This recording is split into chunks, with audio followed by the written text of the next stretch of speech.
O rei Henrique VIII está morto. Vida longa ao rei Eduardo VI.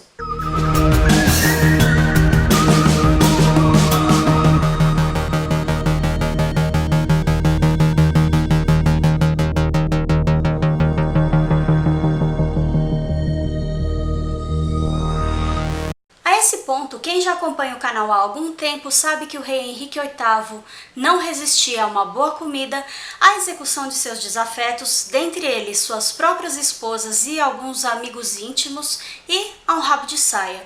Tanto é que ele teve por volta de 16 filhos. Número que não ultrapassa a marca de Mr. Catra, mas ainda assim é bebê pra caramba.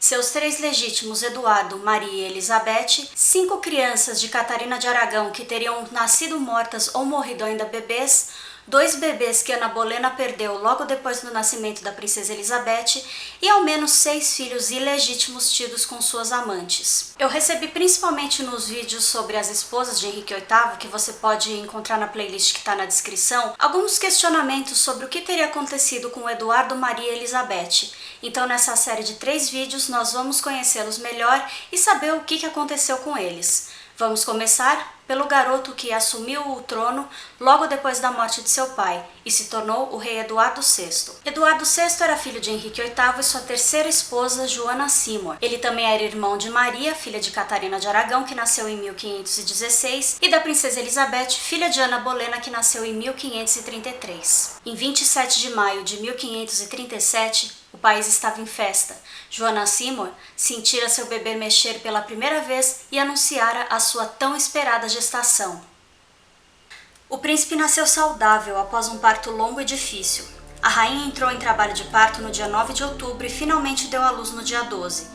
O bebê foi batizado no dia 15 de outubro no Palácio de Hampton Court, e seus padrinhos foram a princesa Maria, o duque de Norfolk e Thomas Cranmer, arcebispo da Cantuária.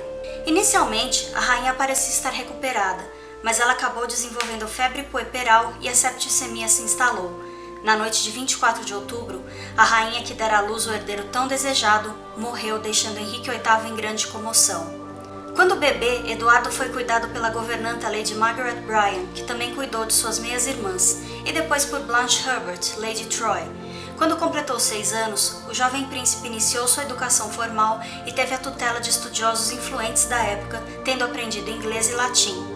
Criado dentro da religião de seu pai, aos 12 anos já estava trabalhando em questões religiosas e controvérsias, e havia escrito A Small Treatise Against the Primacy of the Pope, tratado que comparava os papas ao anticristo.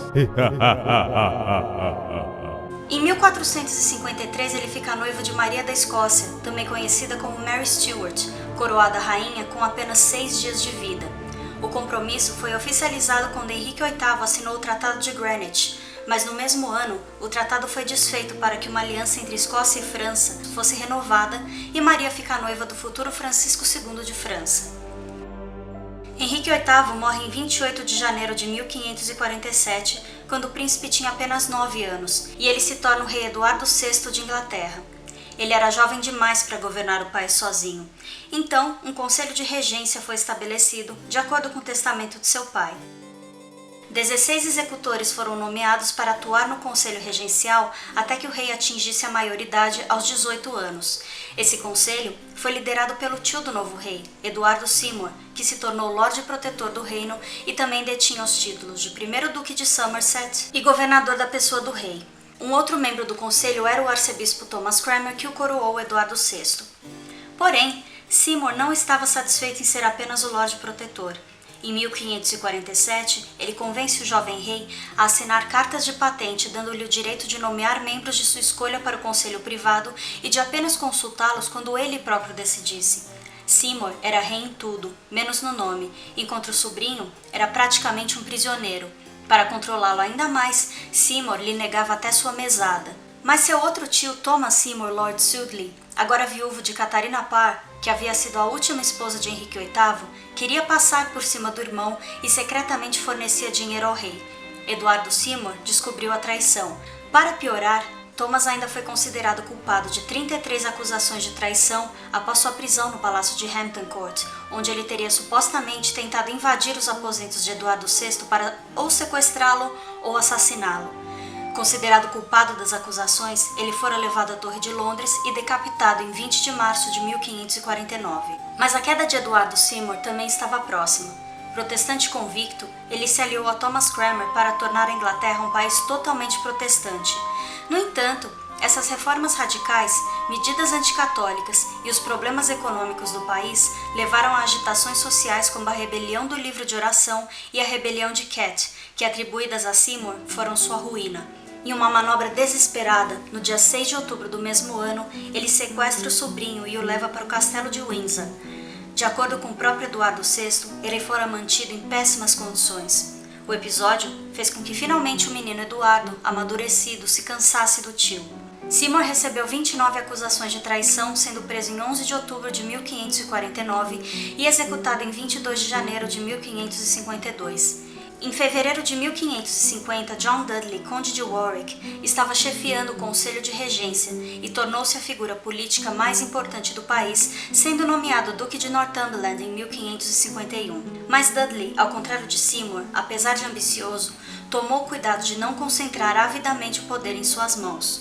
O rei, então com 14 anos, criara um conselho para o Estado, escolhendo pessoalmente os membros e assumiu uma grande responsabilidade no governo de seu país. John Dudley ainda é creditado por desfazer os danos de Seymour e ajudar a economia do país, embora ela não tenha melhorado significativamente até o reinado de Elizabeth I.